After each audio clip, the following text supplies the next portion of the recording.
want to thank God for the weatherman today. The weatherman was on their job, probably saved a lot of lives in Cleveland.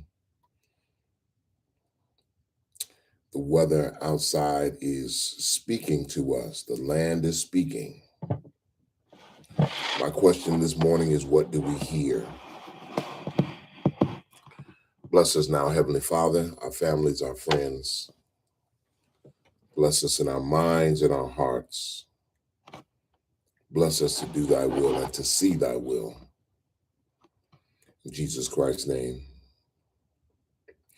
Today I want to talk to you about the Valley of Decision, a metaphysical reading of Joel, the 3rd chapter, through the lens of a Donald Trump presidency.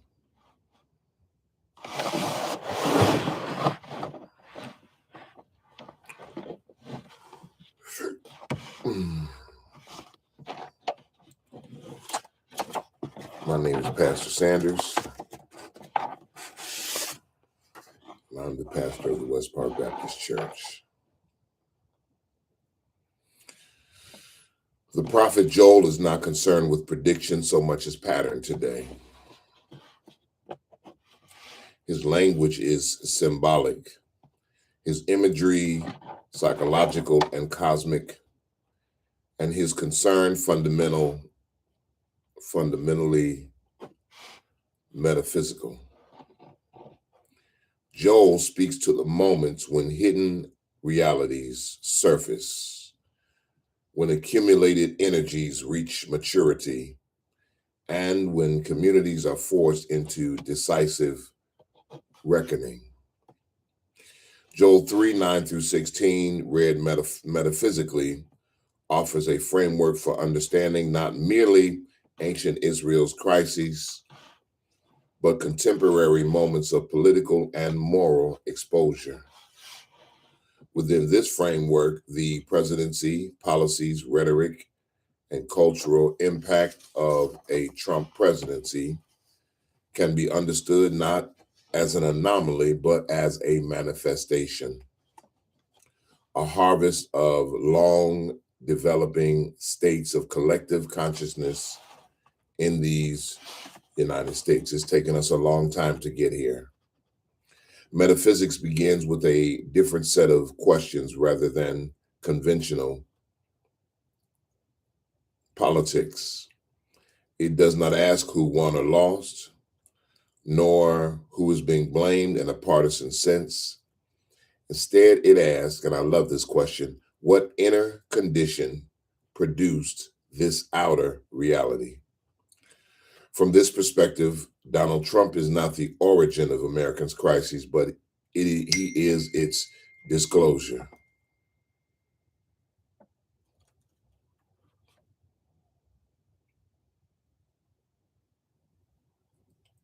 He did not create division, racial anxiety, authoritarian impulses, or contempt for the truth. He amplified them. Joel's opening command, proclaim this among the nations, signals precisely such moments of revelation. In metaphysical terms, proclamation means that what has been hidden in the psyche of a people is brought into public consciousness. Under Trump, sentiments that had long been coded, denied, or politely suppressed were spoken openly and often celebrated. This that was private became public. The implicit became explicit. Trump functioned as a revealer, summoning dormant states of consciousness into visibility. Joel's call to, quote unquote, prepare war is not a summons to physical violence, but listen, a description of polarization at the level of mind. War, metaphysically understood, is division between self and other, truth and falsehood, fear and trust. Trump's political style thrived on binary oppositions. loyalists versus traitors, insiders versus outsiders, strength versus weakness. Such framing reflects a divided consciousness. A nation governed by such division inevitably experiences internal conflict. Trump did not invent polarization, he organized it, intensified it, and normalized it as a governing principle. The prophet's disturbing image of plowshares being beaten into swords is particularly revealing in this context. Metaphysically, plowshares represent creative, life-sustaining systems, language, law, institutions, imagination, while swords symbolize instruments of separation and domination. During Trump's presidency, language itself became weaponized. Truth treated as negotiable. Institutions meant to protect democratic life were recast as enemies, and governance was framed as combat rather than covenant. The metaphysical law underlying this reversal is simple: energy follows intention. When intention is rooted in ego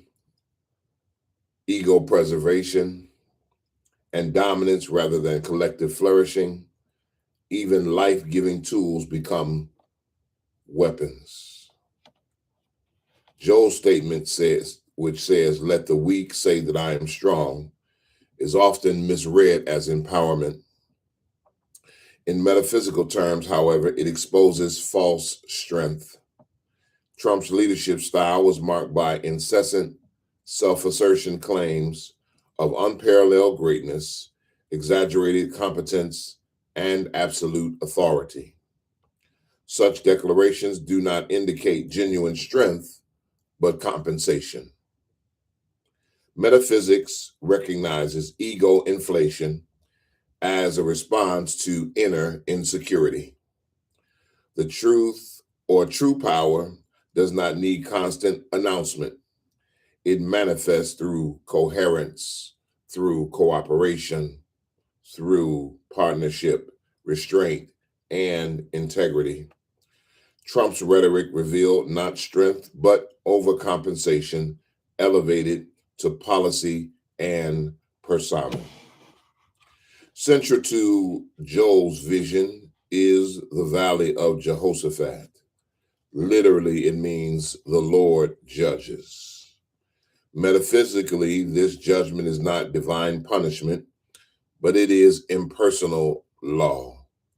We must ask ourselves today, is God judging America, yea, even as we speak, for choosing the kind of leadership that is just simply despicable? Reality reflects consciousness. Whatever is on your mind will be reflected in your life. Under Trump, American institutions underwent severe stress tests. Constitutional norms were strained, democratic processes challenged, global moral credibility diminished, and a long-ignored social fractures were widened. These outcomes were not random. They were resonant of our current mood and resonant of our current leadership. Today, there are 10 vacancies for head coaching positions in the National Football League, and there is not one single Black man who is being seriously considered as head coach, whereas 90% of the players are Black. These outcomes are not random, they are resonant. On yesterday in Minnesota, a nurse was shot and killed, unarmed, and died at the hand of an illegal police commissioned by our current presidential leadership. These outcomes are not random, they are resonant. The valley represents the point at which accumulated consciousness meets consequence. Trump's presidency has exposed how fragile certain norms have become precisely because they've always been assumed and never embodied. Joel's imagery of the harvest and the winepress deepens this insight. Harvest signifies maturation. Nothing manifests suddenly. Everything ripens over time. Unresolved injustice, denied history, and unhealed collective trauma ferment until they demand expression. Trump was not the seed of America's crises, but he was its harvest. The crushing imagery of the wine press underscores the resistance of illusion to collapse. Truth, when it arrives, often does so with force. Truth does not come to destroy. Truth comes to transform. The valley of decision, quote unquote, marks a kairos moment, a threshold beyond which neutrality is no longer possible. Trump's presidency forced decisions about democracy, truth, race, power, capitalism, and authoritarian temptation. From a metaphysical standpoint, a divided conscience cannot be sustained indefinitely. Trump's presence in the political landscape made denial impossible. He compelled the nation to confront what it had tolerated, postponed, or refused to examine. Joel's cosmic signs, the darkening of the sun, the moon, and the stars, these things symbolize the collapse of guiding frameworks. Even the order of nature will respond to corrupt leadership here on earth. Metaphysically, the sun represents conscious identity. The moon represents emotional regulation. And the stars, inherited belief systems. Under Trump, moral guidance blurred. Expertise was discredited, and truth itself became unstable. This disorientation was not merely chaos, but it was a breakdown of outdated maps, a painful but necessary precursor to recalibration. It's time for us to recalibrate, brothers and sisters. Yet Joel's division does not end in despair. It does not end in the valley. The Lord roars in Zion. A metaphor not of rage, but of truth made audible.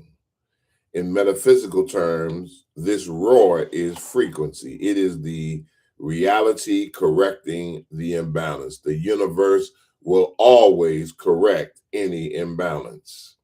Trump's presidency provoked wide resistance, renewed civic engagement, and a resurgence of moral disclosure.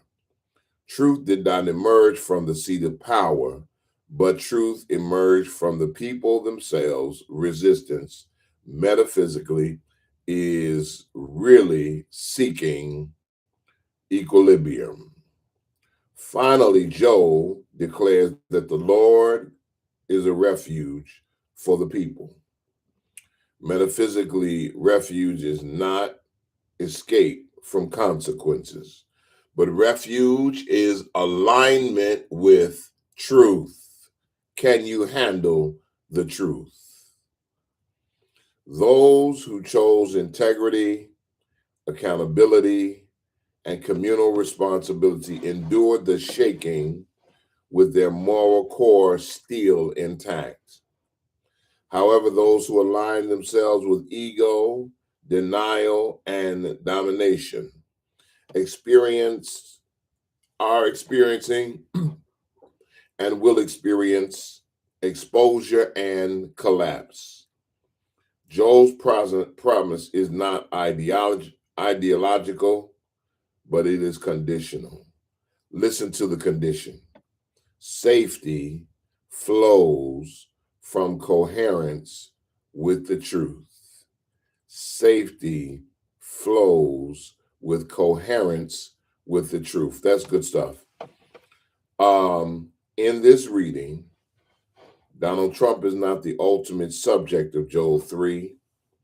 He is the mirror through which its metaphysical laws become visible. Joel teaches that when power is misused and consciousness divided, reality responds with exposure. Trump, who could no longer remain hidden.